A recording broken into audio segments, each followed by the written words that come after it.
So last time we looked at several things. So we started looking at real rooted polynomials.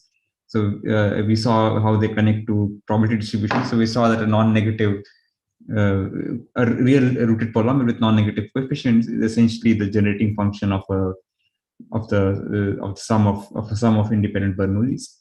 They're one and the same thing. And then we also saw some nice commutative properties that one can get using these so-called closure properties. So we saw many closure properties. Some of them are quite trivial, that you can translate the variable, you can scale the variable by any non-zero coefficient. You can take derivatives, so slightly non-trivial, but we did the proof.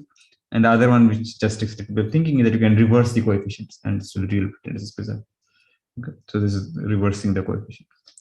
So we saw all these things, and then we, as an application, we did this calculation that if f is real rooted with degree d, then the coefficients are ultra log concave, which means that if you take this bi, which is ai divided by d choose I, then they are log concave. So bi squared is at least bi minus 1, bi plus 1. This also means that ai's are also log concave, but they have a stronger property that even after scaling by the binomial coefficient, it's still log concave. Okay. So log concavity is interesting. It tells you. I mean, it for example implies. So the proof was quite easy. I mean, you started with d equal to 2, where it's sort of middle school algebra, and then after that you have to just use these properties that we had, derivatives and inverting the reversing the coefficients. So first take derivatives, reverse the coefficient, then take other derivatives, to just isolate a quadratic in these three parameters that you're interested in, with bi minus 1, bi plus 1, there's three coefficients, and then the machine just gives you the answer. So I didn't do the calculation, but it's just there's no inequalities. We just have a chain of equalities, and then you apply the quadratic discriminant being non-negative for real roots. That's all. Okay, and you get it. So we discussed some relationship with Newton's inequalities, but that probably will be in homework. And we saw that it immediately implies, for example, that this log concavity and hence unimodality of densities. This is all fine. So then I ended with this question: does ultra log concavity imply real rootedness? So did anyone think about it, or does anyone have a guess about it? So I won't do this in the class, but maybe we can discuss for a little time what people thought. What was the answer to this? So does it? So if let's say you have non-negative coefficients and you have ultra log concavity of the coefficient, does that imply that polynomial has to be real rooted? Maybe more interesting is how would you go about doing this? Like okay. So how about degree 2 polynomials? For a degree 2 polynomial, discriminant is that is real rooted. Yeah. For degree 2 it is fine. Yes, so for degree 2 it's fine. What about degree 3?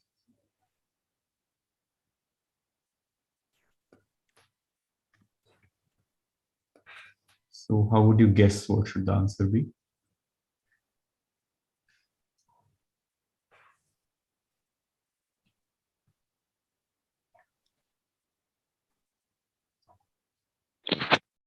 So you can have x cube minus 1 or something, x cube, that doesn't seem to be real rooted, and it has x cube minus 1. X cube plus 1. So 0 is greater than equal to 0. That's all we get, right? Two equations. No, so I'm asking the other thing. So I'm saying that. Right, okay, yeah, x cube minus 1. X cube minus 1 is real root, so what's the point? So it has only one real root. So it's one real root, other non, yeah, okay. And this you're saying. Oh, hi, I'm Siddharth, sorry. Yes, this is the other way around, right? So what I'm saying is, does ULC imply real rootedness? You're saying that there's something which is not real rooted, which also is not ULC, so that's fine. Right? No, but it is ULC, right? The two equations are 0 is greater than equal to 0. 0 is greater than equal to 0. Yeah, I think you're okay. Okay, this also works. So that's good. Yeah. So this works. But Okay, that's a lucky one. Yeah. But there is also like, I mean, you don't expect this to hold. So what I wanted to drive at is something like this. So you just take some real rooted cubic polynomial, right, and just perturb the roots a little bit.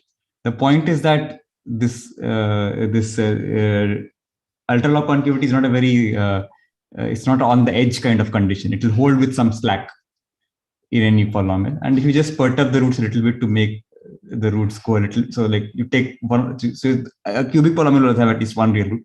Take the other two roots and just perturb them a little bit to make them slightly complex, and the inequalities, because they are not tight, will still be fine in any reasonable thing. So it's not like you have to construct examples. The examples are everywhere.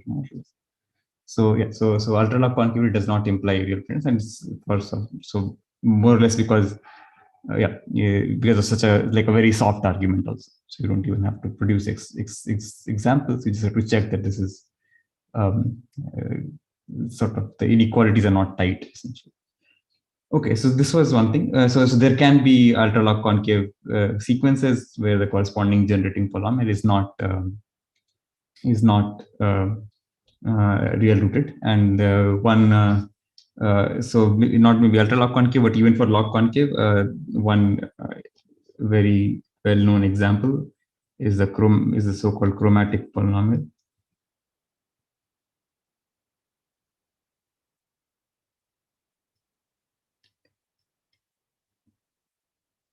So what is this polynomial? So this polynomial is it has the following thing. So the chromatic polynomial of a graph is defined in the following way. So you mu g of, so it's a polynomial. So it's a polynomial of a graph such that mu g k is the number of proper k colorings of.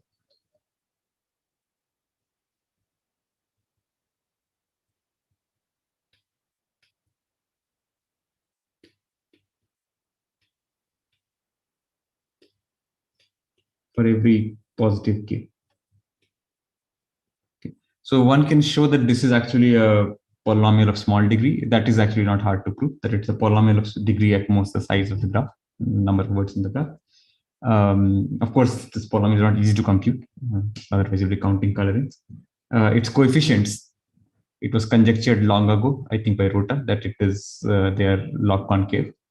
So the coefficients have alternating signs in this case. That also is not hard to prove, but it was the hard to prove thing is that they are actually that the magnitudes are log concave, and this was proved very recently, in the sense that less than 10 years ago, I think, by Juniher, using very nice connections to geometry and complex analysis and like several branches of mathematics. It's pretty, so something as cleanly commented as this. So, sorry, Piyush, I just missed what was proven. The coefficients of the chromatic polynomial after you ignore the signs are log concave. Ah, I see. Yeah.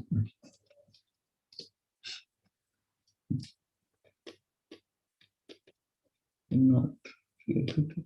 So it's not real rooted, and coefficients are coefficients.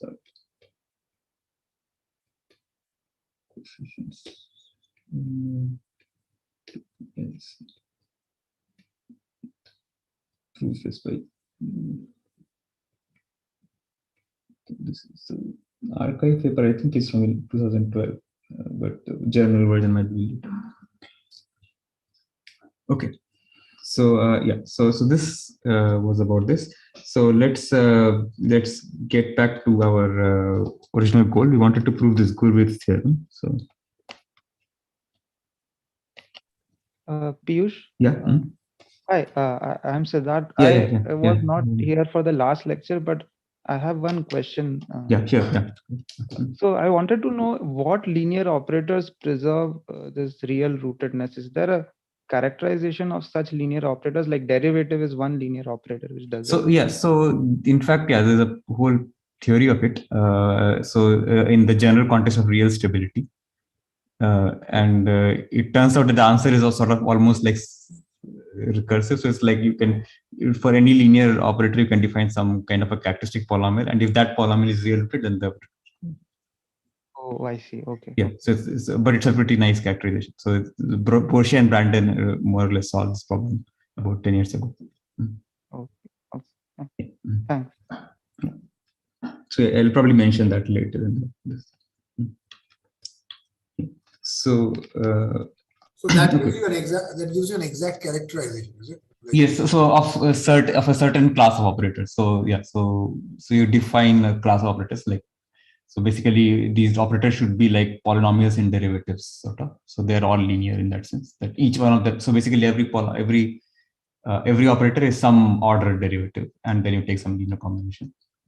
And you are also allowed to multiply, I think, by some kind of monomials.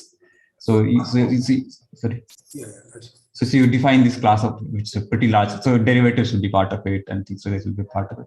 And then so then for each of those things, you have a sort of characteristic polynomial, like, which is very easy to construct given the operator. And then the characterization says that if this is real rooted, this is real rooted if and only the other one is operator. This is real stability preserving. Sorry, one is real stable, the other one is real stable T preserving. What is real stability? I have not mentioned it, so we'll come to that later. So another question is, sorry, a stupid question. So, I mean, how hard is it to, I mean, is there an exact characterization, or how difficult is it to understand whether a polynomial is real rooted or not? Yeah, so okay, so univariate, I think you can start doing sort of numerical things and do it easily, I think. So I haven't thought about it in detail, but the point would be that so I think you can get, so based on the coefficients you can get bounds, that if it is not real, then at least how far the complex roots have to be, and then do some kind of a contour integral around interval, and this probably will let you count the roots quite exactly and then get the answer. I think this should work in the univariate case. Multivariate case, it becomes problematic because now there's no notion of roots. Now this is just like, it's not just points, right? Like, it's down there curves on which it is vanishing. So yeah, so I don't know of an algorithm that will take an arbitrary polynomial answer this. And I don't think also yeah, I don't know of the complexity result also, but I think there have been some studies, I think, of this kind, but I don't exactly remember the results. Okay. Yeah, but in the univariate case, I think it should be, so it should at least be, it's probably easy to show that it's decidable. I think that is probably fine. And then get some low runtime bound also, depending upon the coefficients. And the idea would just be that you use these standard tricks that first, like, try to show that it has to, so if the roots are real, they have to lie in some interval, just by taking sort of like, signs, like just seeing that, just like some kind of magnitude argument that it's too big outside the interval, and then you try to get some bound on how far the roots have to be from the real line if they're not real. And then after that, there's this Cauchy, like this root. So the usual thing about checking whether there is a root in the small inside a loop is that's pretty stable, because there's the integral, and the integral is guaranteed to be an integer. Integral is guaranteed to have the integer value. So even if you do it with any reasonable approximation, you'll get the correct answer. So you have to make an error of a big one. So those kind of things probably can be made too. Okay. Yeah. Okay. So yeah. So that's the thing. So yeah. So now yeah, maybe I should have thought a little bit about the thing. I think there are some papers on this doing it efficiently around, but I can't remember the difference. So okay. So the question we wanted to look at was this counting problem, which was, you're given a k-regular bipartite graph with n vertices on each side. So it's k-regular on both sides, and the question was at least how many perfect matchings must G have. Hall's theorem immediately lists it should have at least one. That is sort of just the Hall's theorem immediately tells that in the regular case. And we wanted to say how much can you improve this by. So we'll actually look at a more general version of this problem, which is that you've given an n cross n matrix A, which has non-negative entries, and it is doubly stochastic in the sense that each row and each column sums up to 1. Okay, so it's doubly stochastic. And Vonderwerden conjectured that in the 1920s that if A is doubly stochastic, then the permanent of A is actually strictly bigger than the permanent of this trivial doubly stochastic matrix, which is all the entries are 1 over n. except in the case where A is actually equal to that matrix. So if A is not equal to this trivial matrix and its permanent is strictly greater than this, and the permanent of this is easy to compute, it's just n factorial over n to the n. Oh, by the way, so everyone knows the permanent polynomial, right? So let me just try.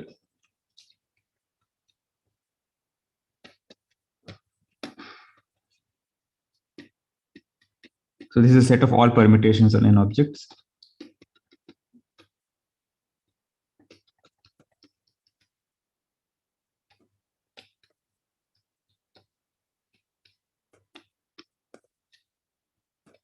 So this is the permanent polynomial, and you can check easily that. So why am I saying that this is a generalization? So you can take the bi-adjacency matrix of this graph, and divide it by k, and then you get a W stochastic matrix. So that's why it's a. So is this so we what we want to prove is at least not the van der Waals conjecture fully. We will show that permanent of A is at least bigger than or equal to. So we will not prove that J is the unique minimizer. That's all. We'll prove that J is at least a minimizer of the permanent overall W stochastic matrix. So, sorry, did you say, is it, sorry, again, dumb question. Did you say that is it known that J is the unique minimizer? yes, it is known that it's a unique minimizer. That is so. And I saw I might be searching the history again, but I think both of these things are proven very quickly. I think the minimizer was proven in the 81 and the final thing in 82. It might be something like this also. This is before Gurwitz even. Yeah. This is all before Gurwitz. Yeah, so those are slightly different ways of doing this argument. Yeah, well, very different ways of doing this argument. This proof is the proof I will present is due to Gurwitz, and it's much more recent. It's like 2006, I think. Yeah.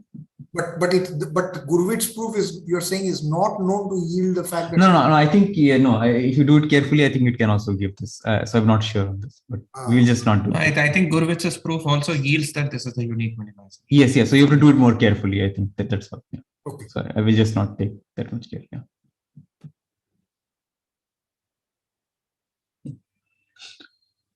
Okay. So this is the thing you would want to solve. And okay, so I actually had this thing written up here. So permanent is a determinant of signs, and so this is what I just said, that the problem about matchings that I was mentioning is a special case, because you could just take Aij to be 1 by k if I is on the left and connect to G on the right and 0 otherwise, and then the permanent of is exactly 1 over k to the n times the number of perfect matchings of G. So van der Waals conjecture would imply that the number of perfect matchings of G is at least this number, which is like k over e to the n.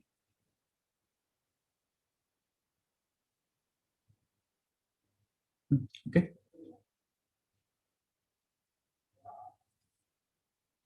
So that would be the bound that you would get.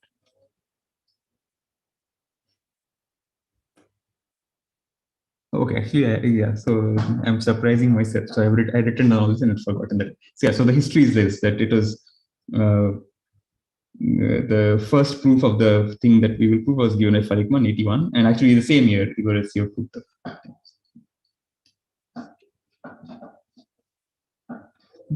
Okay, so now, so we'll do this, and for this we will need this notion of real stability, which is the generalization of real rootedness. So what is real stability?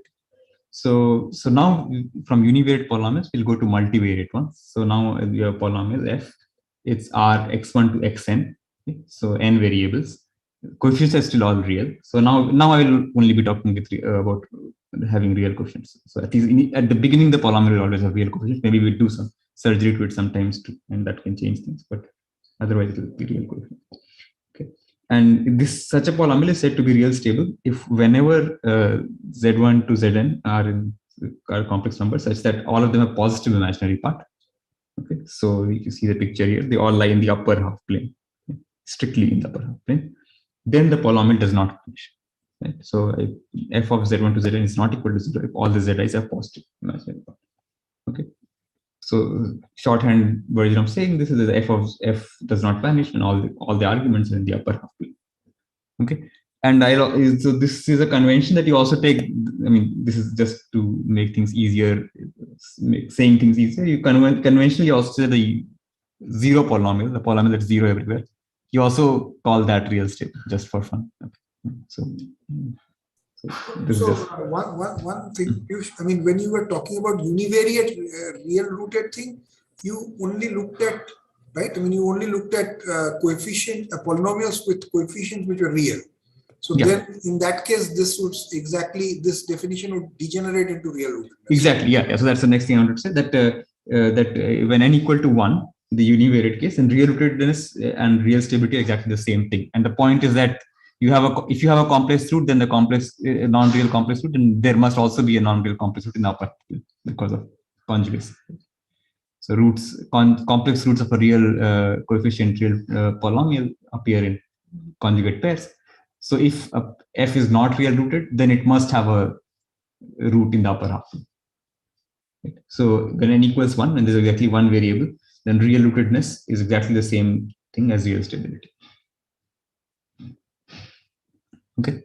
And now our goal will be to start constructing real stable polynomials and looking at their closure properties and so on. Okay. But before that, let me just wait a couple of, at least a minute here to make sure that everyone understands this definition and why the n equal to 1 case is a real rooted thing was a special case. So just let's just stop for a minute and show everyone is all this. And if you have any questions, Piyush? yeah. So in physics, there is also this notion of stability, which I think usually means that the real part of the root should be negative. Isn't that? Yeah. So okay. So that yeah. So okay. So what I am so there's a much more, yeah. So that comes from differential equations. Yes. So okay. So maybe I can say something about what is stable about this. Right? So that's a good question. So let us see why this notion is called stability. So let's just let me write this.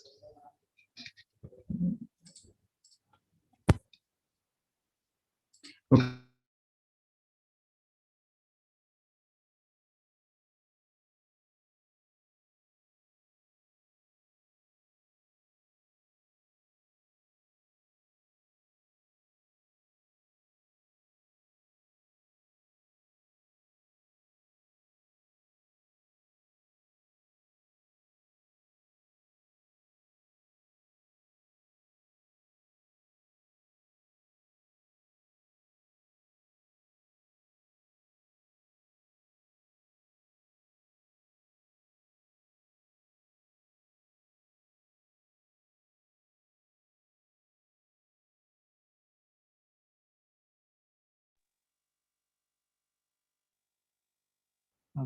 Piyush, you are not audible if you are saying something.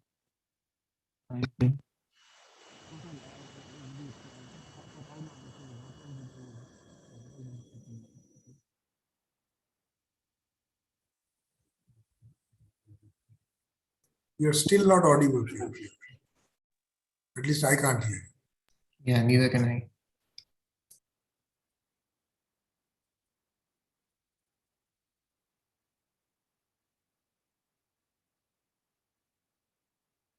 Now can you hear me? Yes. Yes. Okay. Good. So. But your screen has disappeared. Yeah. Now, yeah, I'm getting that. Yeah. Now you can see the screen and you can hear me. Yes. Good. Okay. So to answer Siddharth's question, so it's actually a very good question at the exactly the right moment. I will not say whether I planted it or not. So his question was about why so the physics, they have this notion of stability where they say that the roots should be in the negative, so they should have negative real part. So why that notion of stability? So and that also maybe raises the question, why stability at all? Why should you call this thing stability? What is stable about this? So first of all, let's note just that people also talk about omega stability for omega any open subset of C, and the definition is the same. F R so polynomial is said to be omega stable if it does not vanish whenever all the arguments are in omega. So you can talk about stability with respect to the unit disk, stability with respect to the upper half plane, stability with respect to the right half plane, and so on. Right? Okay, so now why does the name, where does the name stability come from? So let's look at the univariate thing. So suppose that f so one sort of important thing, the one that Siddhartha was talking about in physics that is often used is something that is right half plane stability. So let's talk of let's think about a right half plane stable f. Let's look at a univariate one. Okay. So what does it mean? It means that all its roots are here. Or let's put C also. All the roots are here. So it has to have roots. So the roots cannot be in the right half plane. So they must be in the left half plane. Why is this? What has this got to do with stability? So what this has got to stability is the following. So let's look at let's consider a matrix which is like e to the power at. Okay. So what are the eigen? So what are the eigenvalues of this?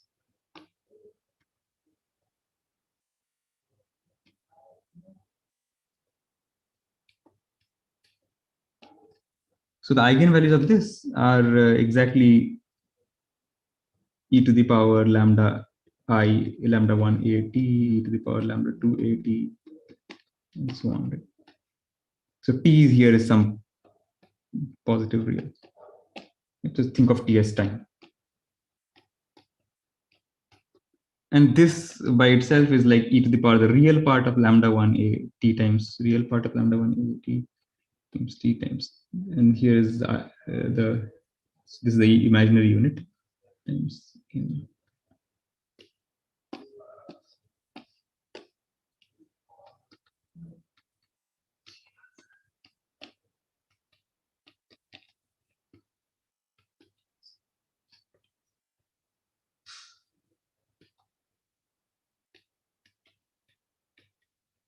Okay, so now let's stare at this for a moment. So suppose that the characteristic polynomial,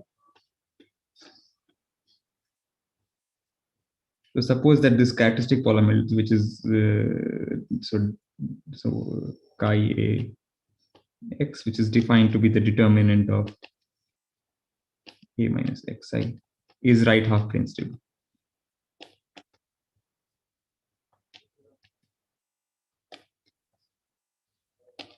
Okay, so then what can you say?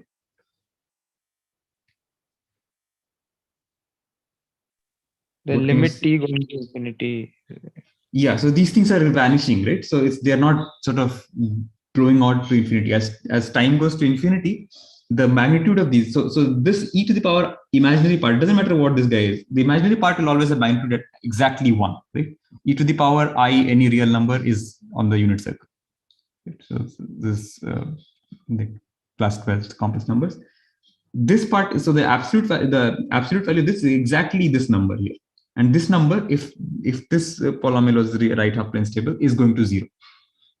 Okay, so what's that good for?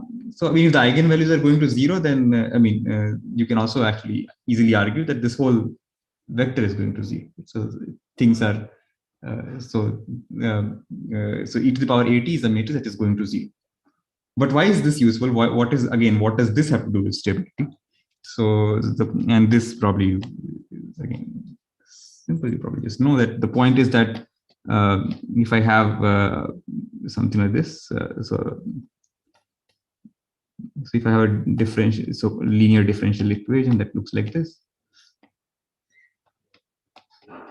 then its solutions look like this. Right?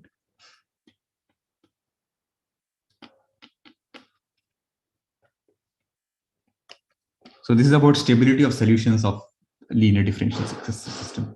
So if you have a linear differential equation of this kind of vectors where A is a matrix, then if that matrix happens to be right half plane stable, then the solutions are not blowing up to infinity as t goes to infinity. That's the point. Okay.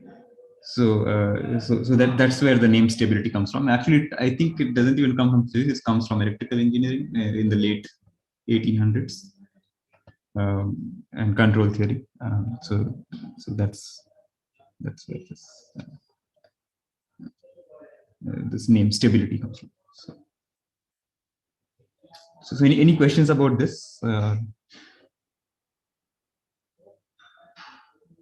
About the definition of real stability or omega stability or this calculation here?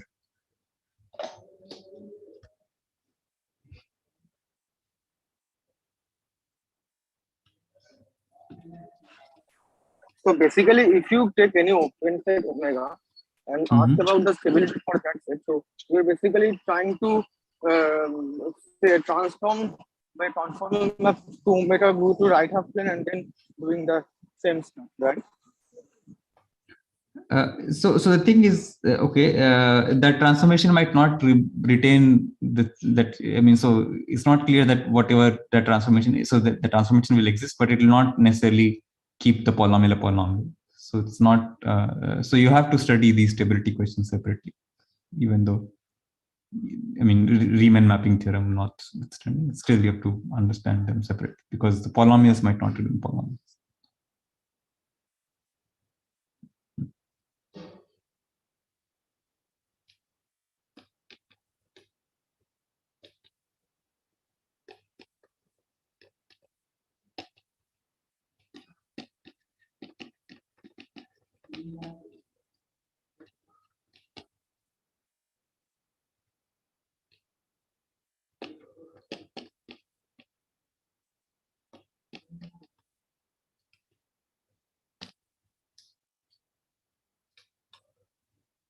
Okay, so any more questions?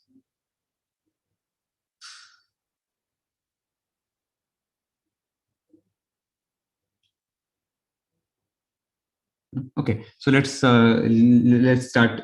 So yeah, so let's just stare one last time at the definition.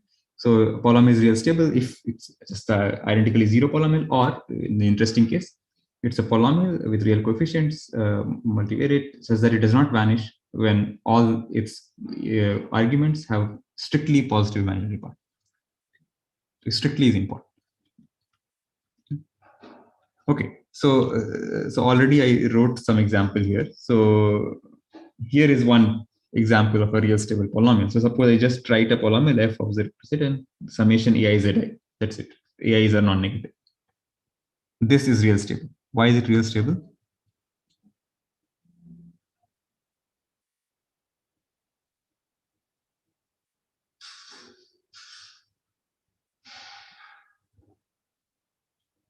The real part will imaginary part will always be positive. Yeah, so actually, yeah, so there is maybe I just made a small cheap trick here. So I just said ai is non-negative, so it could be that all the ai's are zero, in which case it's a zero polynomial. But if any one of them is positive and all the imaginary parts of the were positive, then as Sridhar said, at the imaginary part of the right hand side will also be positive, right? Because all the ai, at least one ai is positive, and all the imaginary parts of the zi's are positive. So that there will be one term that stands out, and so the imaginary part of this will always positive for any such zi in the upper half plane, and hence it is non-zero. So for something to be zero, both the real and imaginary part have to be zero. So f is real stable just by definition. So is that so this might look very simple, but it's just good to go over it slowly. So if there's anyone to whom this is not clear, just leave message in the chat or something. And otherwise we'll just go ahead.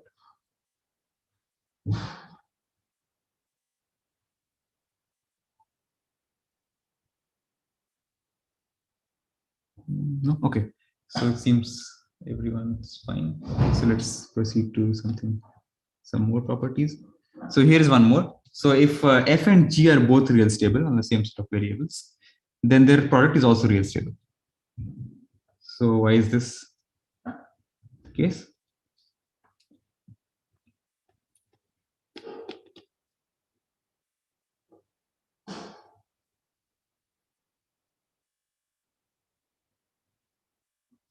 So why is this true? Trivial. Yes. Both of them are non-zero. So. Yeah, again, yeah. So the same thing. So you put, so if it is not, then you just put any certificate here. So any z1 zn is in the upper half plane where f is zero. sorry, where h is 0, and then at least one of the f or g also has to be 0, which contradicts that they are real still. So this is again trivial. Okay, here is maybe something. Let me see.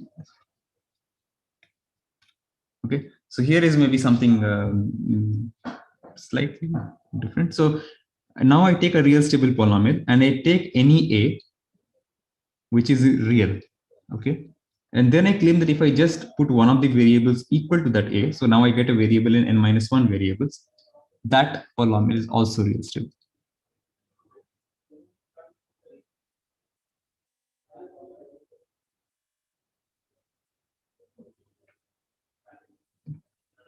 So is this so how do we do this?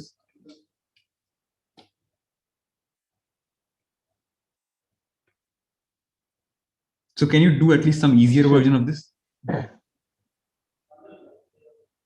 So maybe so if I put a to be in the upper half plane, then it's easy, right? Yes. Yeah, if you put sort of, I mean, isn't it true that a currently you said is real, right? Yes.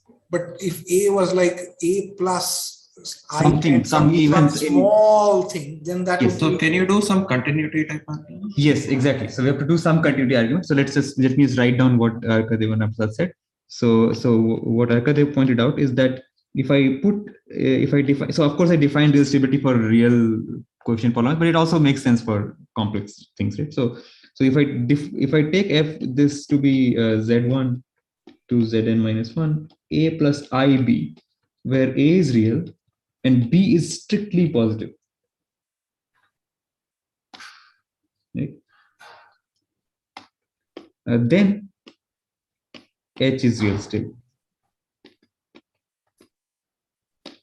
So let me call this HP.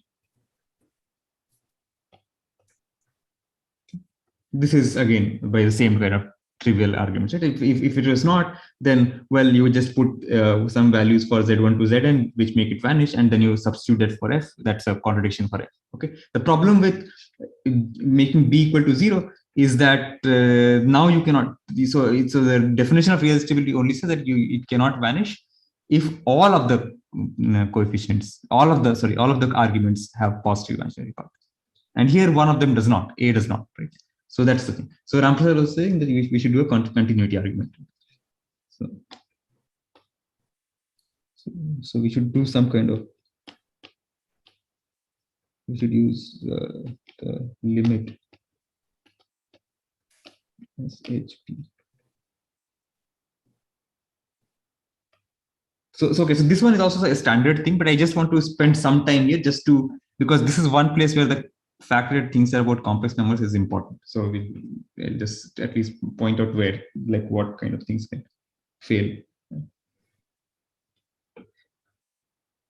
Okay, so let's try to think of so now there might be some very abstract argument, right? That if HB doesn't vanish in some set, then H also doesn't vanish in the same set. Right? So something of this one might hope is true. So this is false. Okay, so this set is important. So let's just do a wrong kind of argument first, just so that this stays in.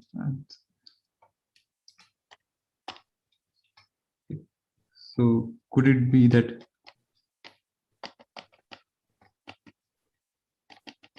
if HB does not vanish in S and HB tends to H, then H also doesn't vanish.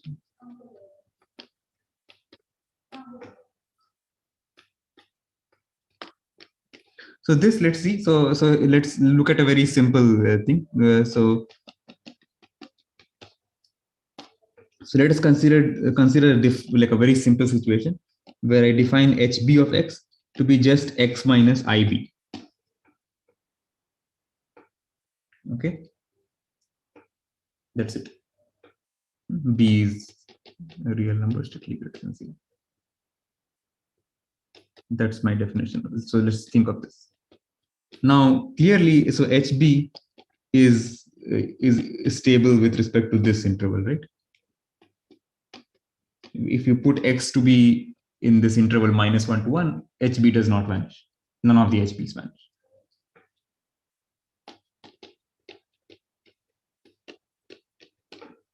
Okay. And what does HB go to as H as B goes to 0? Goes to the polynomial X, right? Which is not.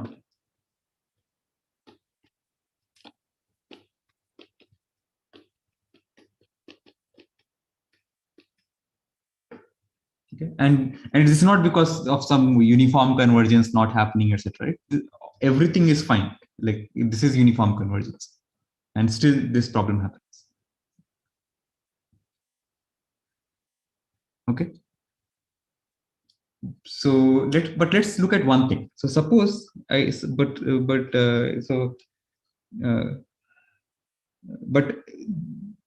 so yeah.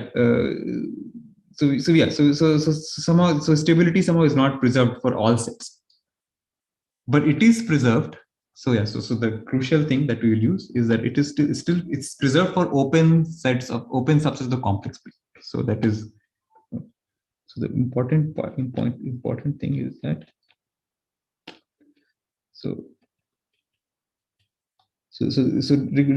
remember that what we used here was not an open subset in the complex plane. It's an open subset of the real line, but it's not open in the complex plane. Right? So it does not have neighborhoods. It does not have, like, you take a point in it, or there's no complex neighborhood of it that is contained in it. So so the point is that this thing looks like this.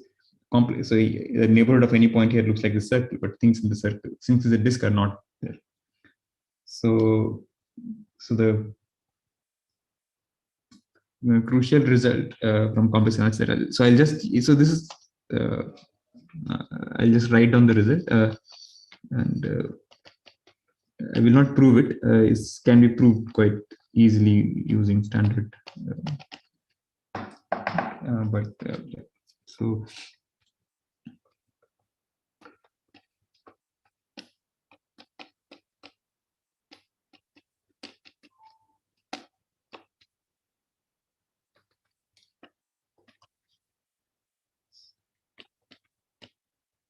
which is the same thing as Solomon paper. So it's different names.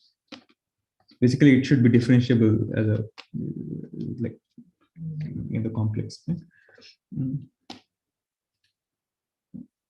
Yes.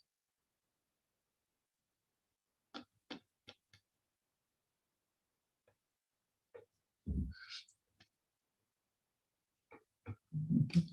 And so you have a sequence of functions, and they're all complex analytic. And for every closed and bounded subset function, open set. So let me write this. Suppose one open set omega.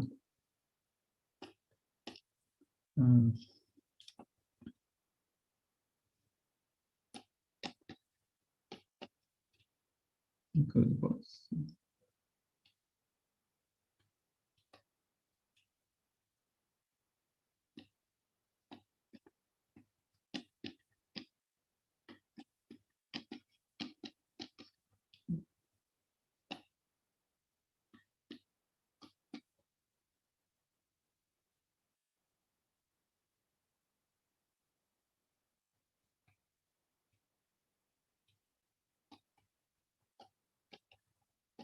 So what this is saying is that if you take any closed and bounded subset S of the open set omega, then Fn minus F, this function is converging uniform. So even if I take the maximum over all Z of the difference between Fnz and Fz,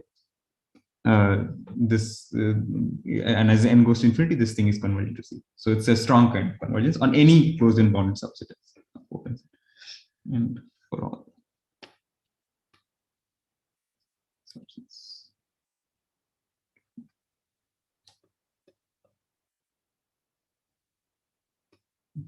Then if Fn has no zeros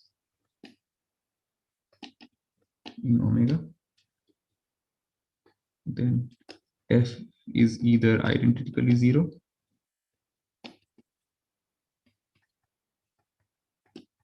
or has no zeros. So if let's say roots.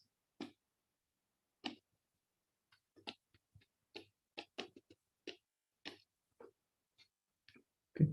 So this is saying that what was failing for us on the real line actually does work in the complex case. That if you have an open subset, so this is the important thing. If you have an open subset of the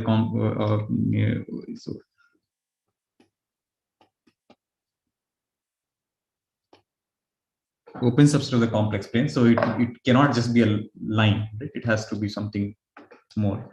And then if you have this kind of nice uniform convergence of functions, then zero freeness is present. Okay, in fact, even the number of zeros is preserved more or less, but I won't write that. And the proof of this is actually based on the fact that complex differentiability is a very strong property. So in particular, this is again something that fails for usual real differentiability. If fn's are converging in this way, in this, so this is called normal convergence. So uniform convergence on closed bounded sets. So if fn's are converging in this way to f, then one can show that f is also analytic. Just using the fact that, so I notice that I didn't use that f is analytic. You can show that f is also analytic. You can also show that f prime is also analytic. Like the derivative, the derivatives exist, so because it's analytic, so the derivative exists, so it's up, and hence it's also analytic. So complex differentiability implies infinite order differentiability. And then, and because of these two things, and because of one way to argue this is then using the zero counting formula, so with the Cauchy integral formula for zeros. So f prime by f will also be analytic. Exactly. So f prime by f will also be analytic, except you have to argue f is non-zero and so on, and then and then by convergence you will just get this.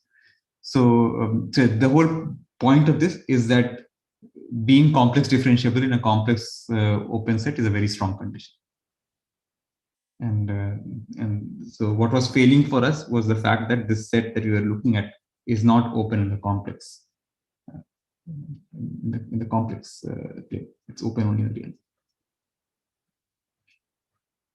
So you can check that this thing so the zero counting thing fails. So what happens here is if I don't take any complex open neighborhood around x equal to 0, then eventually the number of zeros of HB in that neighborhood is the same as the number of zeros of H. So that's the more general concept here, that eventually, so if this is the case, then eventually so if you take any neighborhood, then eventually eventually as in for large enough n, the number of roots of fn will be the same as the number of roots of f in that neighborhood.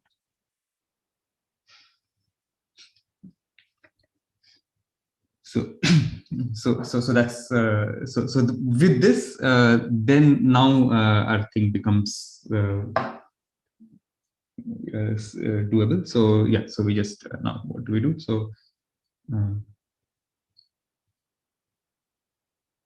okay, so now how should we proceed with this?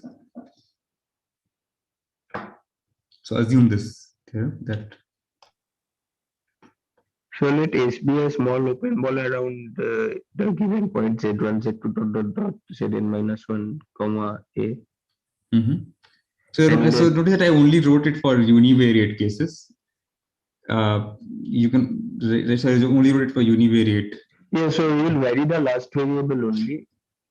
Yeah. Okay. Yeah. That is. Yeah. So yeah. So actually, maybe I'll just leave it to the next exercise to do this. That. So yeah. So now. So completing this argument. So there are basically two equivalent ways of doing this. One is to just show that using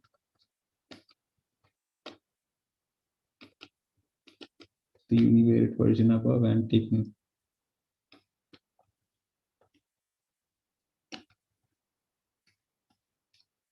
an appropriate limit. So I'll also show one thing that will not work. So you just to make sure that it's right. One more pitfall that you have in this.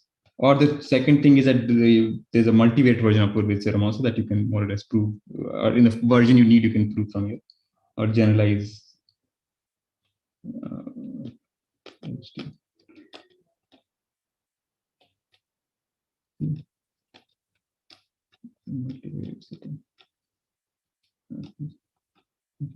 But let me just show you one thing that will not work, which is maybe similar to what I showed earlier, just to, so you don't fall in that pitfall. So what will not work is the following. So suppose I just take one maybe wrong way of proving. So one wrong way of proving this. Basically, it will not even allow you to use the Purville theorem. So I could say, okay, so I want to show that H is, so want to show H is real stable. So take some arbitrary z1 to zn minus 1 in the upper half plane.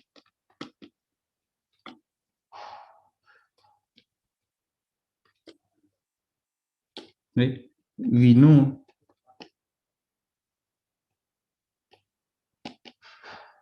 that f of z1 up to zn minus 1, a plus ib is not equal to 0 for every b positive. And then h of z1 to zn minus 1 is a limit as b goes to 0 of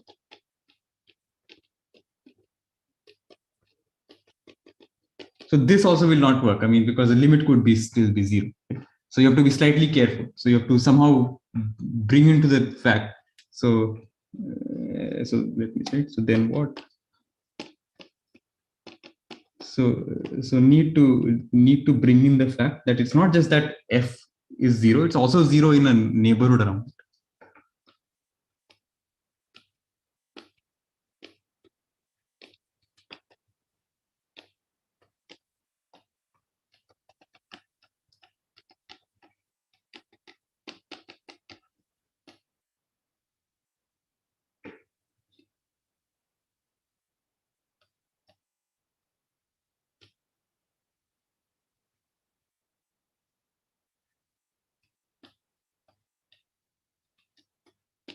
Okay. So yeah, so otherwise I'll leave this to the next slide. But yeah, so this was maybe the more tricky one, although the final statement is pretty simple. That you can put real numbers without any qualification. You can just put real numbers, and either the polynomial will just become 0, that can happen, or it'll or it'll be, if it's not vanishing, then it will be real stable. Okay, so this is one. Any questions about this?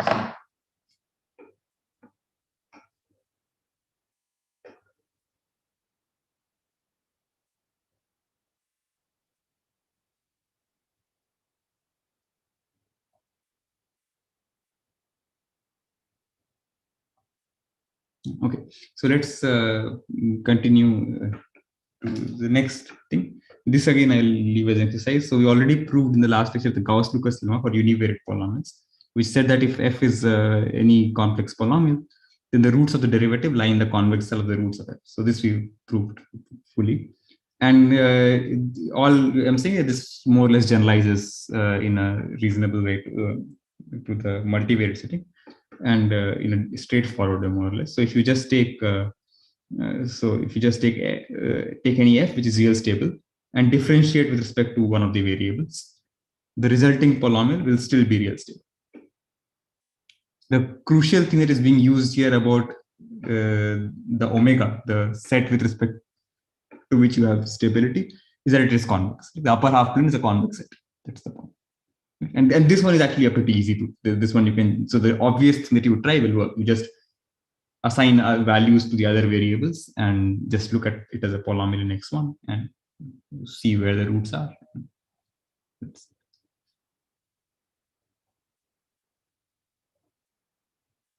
Okay. In fact, what I said was wrong. What is important is not just that omega is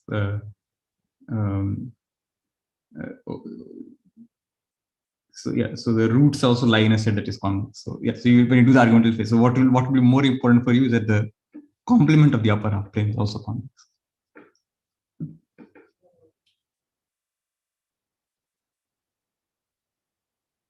Okay, so let's just to recap. So what all properties do we have? We know that a linear polynomial with non-negative coefficients is real stable. Okay, we know that products of real stable polynomials are real stable. We know that we can put in real values, okay, and that preserves real stability. And we know that taking derivatives preserves real stability. Okay. So linear polynomials are real stable. Products of real stable polynomials are real stable. Taking derivatives preserves real stability, and substituting a real preserves real stability. Okay. So as I said, so that's the last question only. So there are many other real stability preserving transformations. Some of them I'll put in as exercises also. And Boshi and Brandon have a very nice characterization of these transformations. One good survey, which is very well written, nice to understand, is this paper by Wagner. It's called Multivariate Stable Polynomials Theory and Applications. It's a survey paper, so it's very sort of lightly written. You'll also find proofs of all the things that it did here.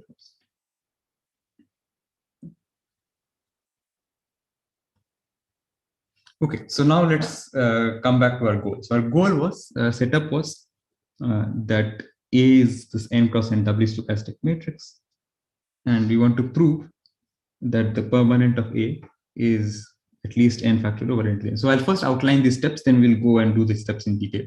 Okay.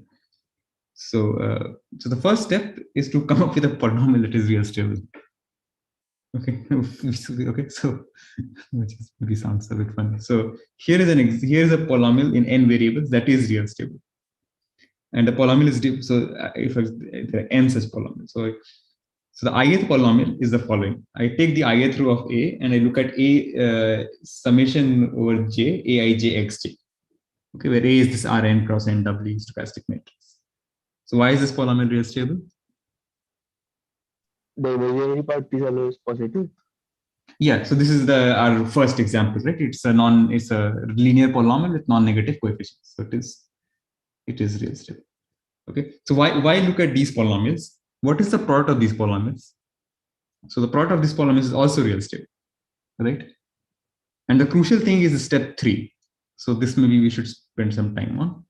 So let's just look at this expression for G, which is just the product of this alpha I. What is this? It's I going from 1 to n product, and inside these polynomials are some j going from 1 to n of Aij xj. Okay. Now, what is the coefficient of the multilinear monomial here? The monomial x1 to xn, the product of x1 to xn. What is that? Coefficient? So I've written the answer here, yeah, but maybe maybe we can try to justify it now. Why is that the case? From each row, you will pick one of the x's, and the corresponding Aij will be multiplied. So for each permutation. So we need to show two things. One is that every term in the permanent appears the coefficient of this, and nothing else appears also. So the two things. So from every row, you will pick exactly one term. So each term will correspond to a permutation, and the coefficient of the corresponding permutation will be you take the product of the numbers from this corresponding. So why will it always be permutations? You are picking n distinct elements from n rows. Yeah, exactly. So the point is that because we are looking at the coefficient of x1 to xn, you cannot pick the same variable. So here there is a product of n things, and in each of these factors, you have to pick the coefficient of a different variable. So for each I, you have to pick a j, and these j's have to be all different for all the i's. Right? And because I and j both range over the set 1 to n, this must be a permutation. So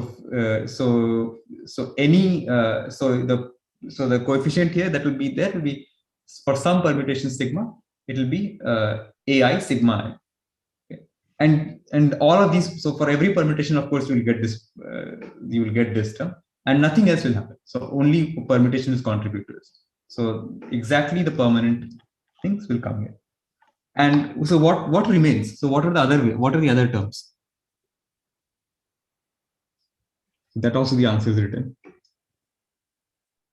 So the two things that are important: at least one variable in every remaining term must have degree at least 2.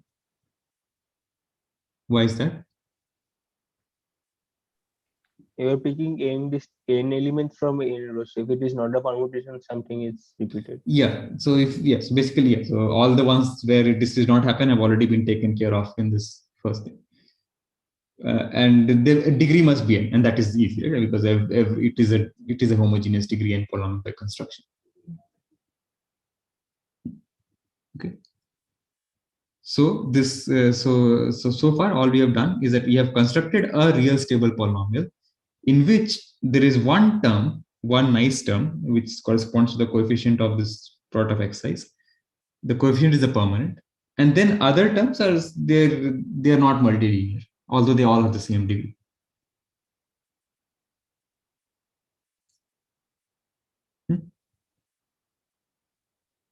Okay.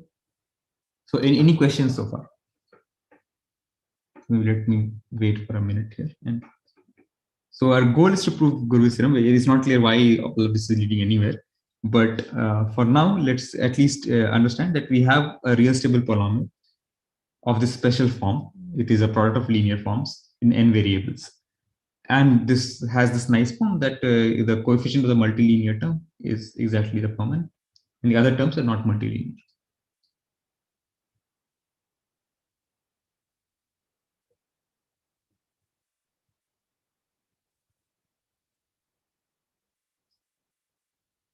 Okay. Okay, so let's proceed. So now, and this is the final thing. Now I claim the following. So suppose I do this strange kind of operation. So let me just write this very carefully here. So I take, so what is this operation doing? So first I take the derivative with respect to xn. And after taking the derivative with respect to xn, I set xn to be 0. Then I take the derivative with respect to xn minus 1. And after doing that, I set xn minus 1 also to be 0. Then I take the derivative with respect to xn minus 2. And after doing that, I set xn minus 2 equal to 0. So I keep doing this. Finally, I take the derivative with respect to x2. And after that, set x2 equal to 0. And then take the derivative with respect to x1 and set x1 equal to 0. Okay. My claim is that after doing all this, what you are left with is the permanent of A. Okay. So, okay, so let's just go over this a bit slowly. So what does this map do? So let's look at this map that takes the derivative with respect to a variable and then sets the variable to 0. So remember, the order is important. You first take the derivative and then set that variable to 0. Okay. So what does it map do? What does it map do to a monomial? So let's look at, actually I have written down the answers here, so sorry. So take a monomial. So think of this as covered. Don't look at this. Okay. So think of this monomial, xi to the ai. What does this operation do to this?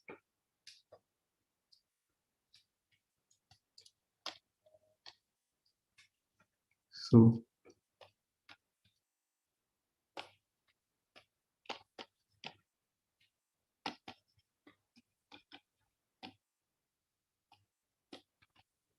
first is the derivative and then set that variable to 0.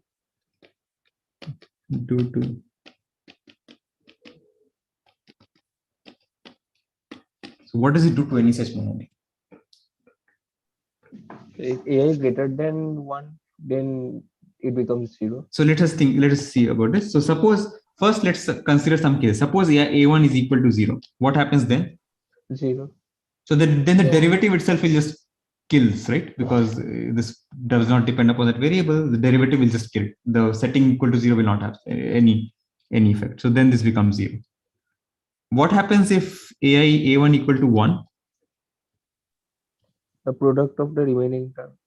Yeah. So right. So then what happens? Then there's the x1 term. I take the derivative. The x1 terms go away. Now there is no x1 term. So when I set x1 equal to 0, nothing happens. So then this is just the product of, so I goes from 2 to n of the xi. And what happens if a1 is bigger than equal to 2? 0. Yeah, again 0, Taking because to now 0 operation sets to 0. yeah, now you take the derivative, but x1 is still there in this term. So when you set it to 0, it vanishes. Okay. So what this term is doing, what this operation is doing, is that it is only allowing those terms. So it kills off all the terms which are in which the degree of x1 is not exactly 1. Okay. So that's what I was writing here. So it only allows those terms in which the degree of xi is exactly equal to 1, and in those terms it removes the x1 variable. So after doing this operation with one particular variable, there will be a polynomial in which the variable x1 does not appear, and only those terms appear in which the degree of x1 is exactly 1. Okay. So this is what it means. So now if you apply it to so this is for one monomial. G is a sum of several monomials. So when you apply it to G, with the polynomial that you get is a polynomial obtained by dropping all the terms of G in which the degree of x1 is not equal to 1 and dividing the resulting polynomial by x1. So that's always just a recap of what I said. Okay. So now can you justify why this is permanent? Okay. The other terms vanish. Yeah. So why do they vanish? So if I appears twice in some other monomial, then in the del xi equals to 0 operation, it vanishes. Yeah. So remember, all this, what this is doing is it's going over through all the variables. So yeah. So as Chetu was pointing out, so look at any term here. So this term will always survive, right? Because whenever so let's look at it at some ith. Suppose it has survived up till the ith variable, and now we are looking at the ith variable.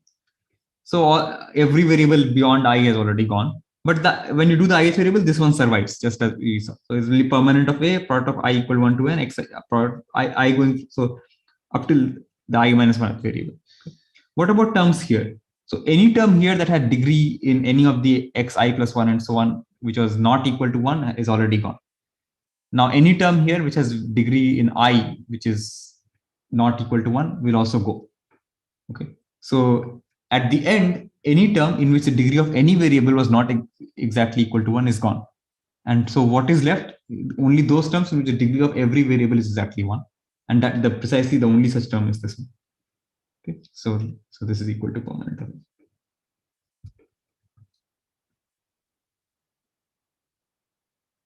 Okay. Okay. So this is fine. So now we'll start doing some calculation. So now let's just define this fn. So we'll now just look at all the steps in this separately. So all the polynomials are appearing in separately. So fn is just the original g. G, remember, was this product of linear terms, right? Product from I equal to 1, j equal to 1 to n, aijx. Okay. So fn is that. And fi is a polynomial in just the variables x1 to xi, and that is basically what happens after when only the variables x1 to xi that in this operation are left. So what it is? So the way it is obtained is by taking the I plus 1th variable, differentiating with respect to the I plus 1th variable, and then setting the I plus 1th variable to 0. So after this, this would not, and this is just a different notation of writing this. Don't worry about this. So just because it makes things a little bit easier, right? But the point is that fi here is exactly what is left when that you apply the first I operators here. Okay. So any questions so far about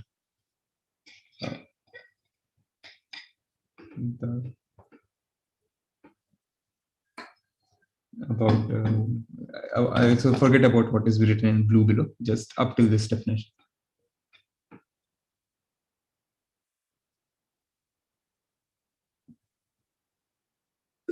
So far you have done nothing really. all we've done is obtain one homogeneous multilinear polynomial in which the permanent appears as a nice term. And we have gotten a sequence of real stable polynomials, okay, such that the last one of them is exactly the permanent, it's a constant, and in between everything is some polynomial.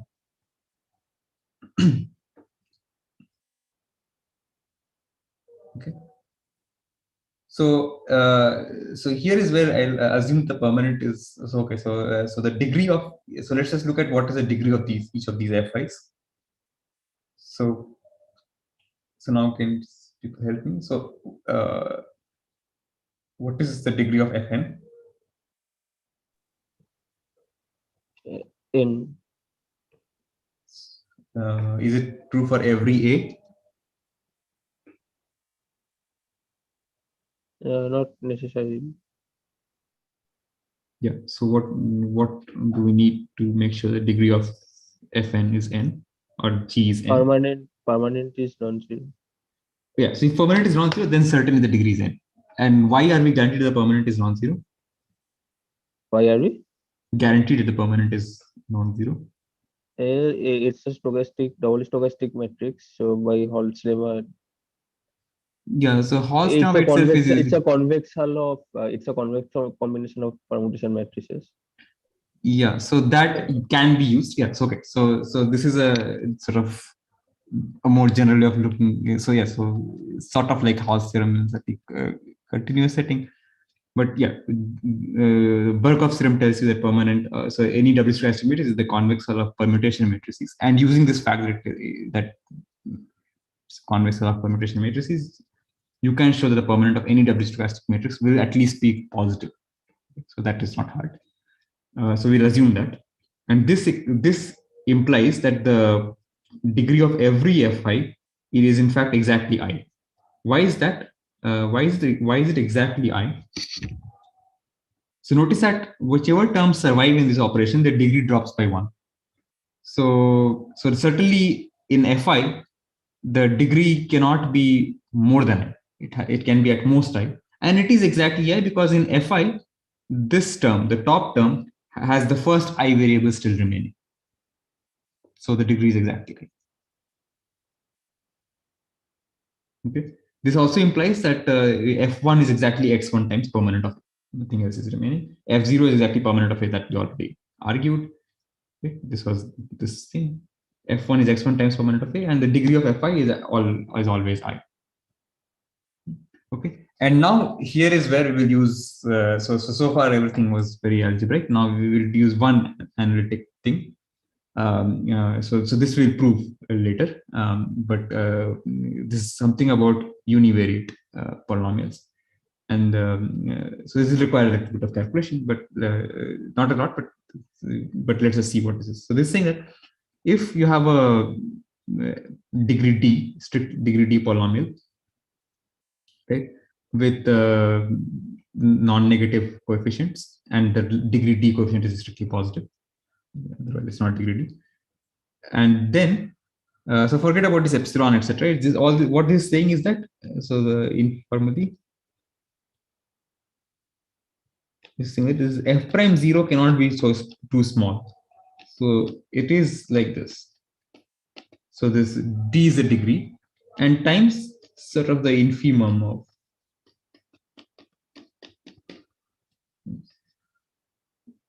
So you have to look at what is the smallest possible value of ft over t. Okay, and up and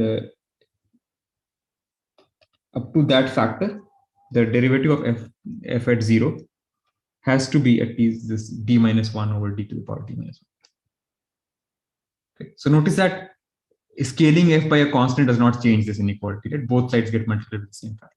So it's something more intrinsic than that. So just scaling the coefficients does not change this. Okay. So this is just a more easier to use way of writing this. So this thing that there's for every epsilon there's some t where you can get f prime 0 is bigger than this up to some slack. So So it's just saying the z derivative cannot be too small.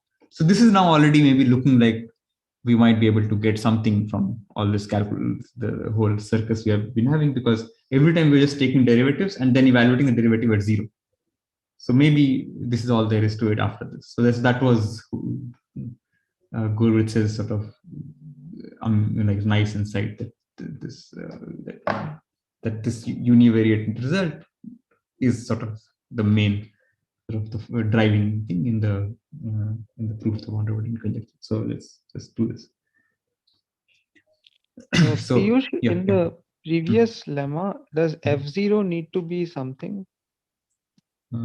F at 0 can be anything. Sorry, what is f at 0? This is f prime 0. F prime of 0. So a0, there is no constraint on a0. No, there's no constraint on a0. Okay. Yeah. Okay. Yeah. All this thing is that yeah, I mean the thing is, yeah, if a0 is 0, then this is not telling you much, right? That's the point, because the infimum will become 0. No, but what am I saying? Well, yeah, okay. So if a1 is also, yeah, so the derivative is 0, it is not saying much, because ft over t will be 0. That's one thing to just, so yeah, so one sanity check. Suppose the derivative at 0 is actually 0. So then this ft over t also has to be 0. It's easy to check it. So if the derivative at 0 is 0, that means a1 is 0. Right? Yeah, and then you can argue that this will also have to go. So, okay, so let's,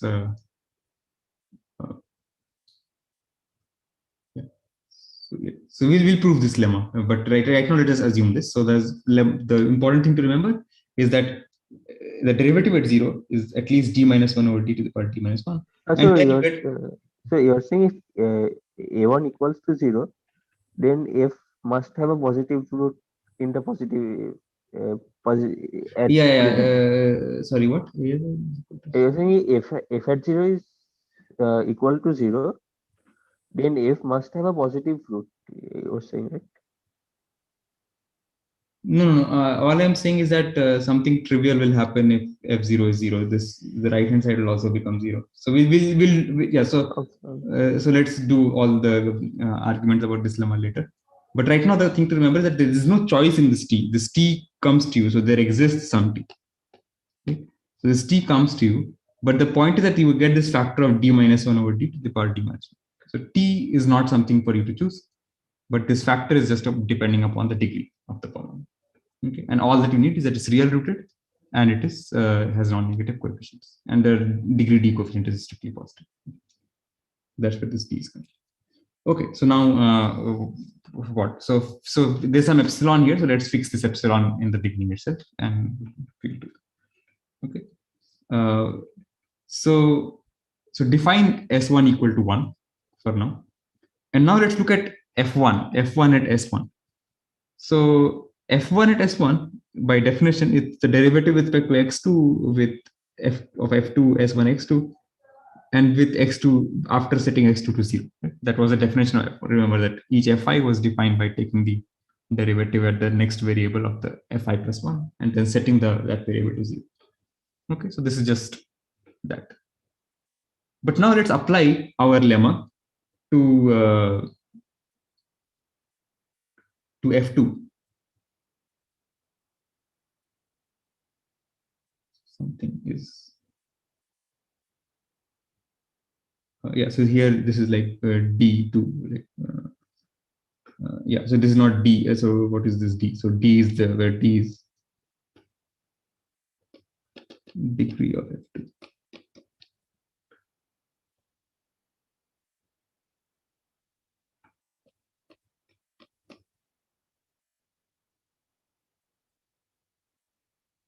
Okay.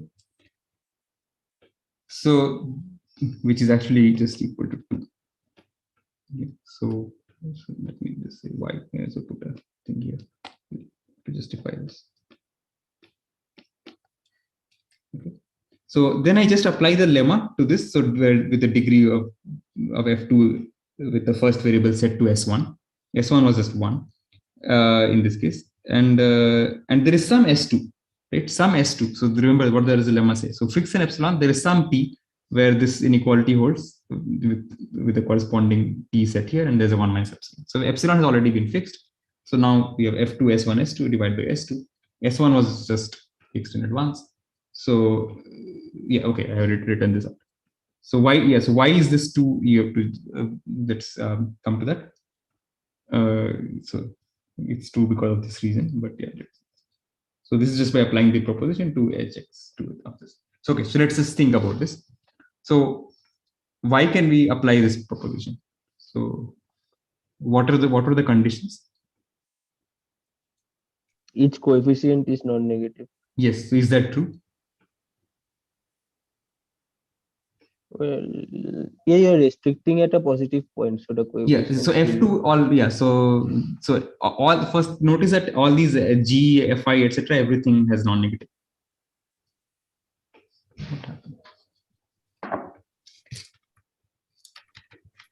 Something strange happened. Your screen. Yeah. I know the screen has gone off.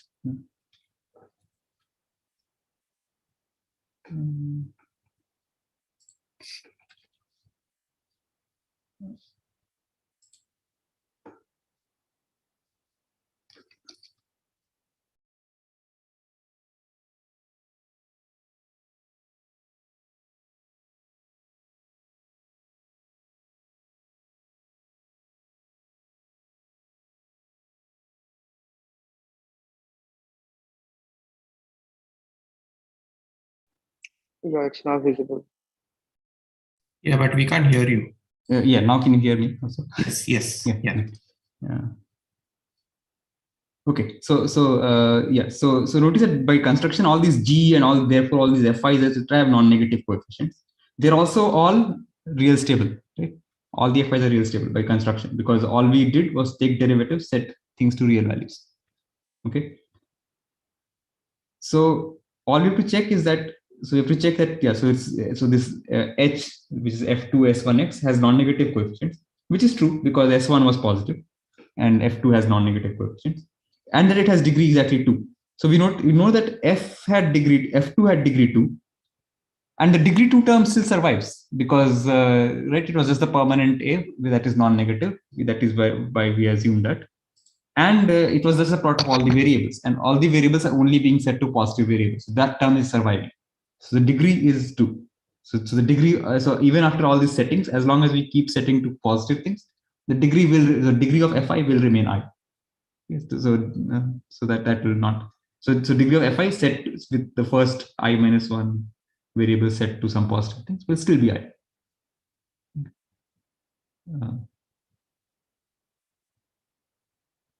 Sorry, what am I saying?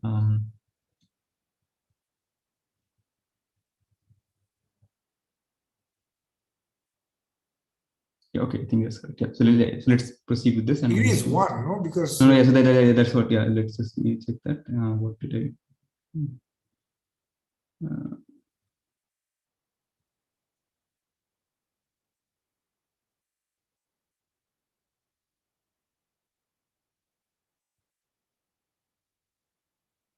Which part? Sorry, did I mess up something here? S1.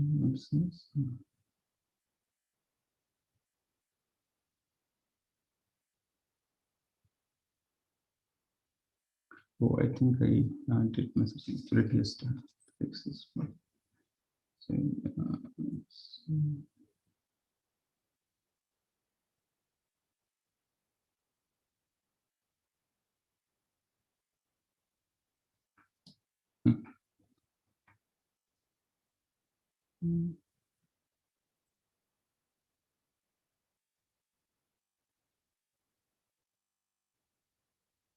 So, okay, so let me fix this in the next class. I think I have messed up something in the calculation.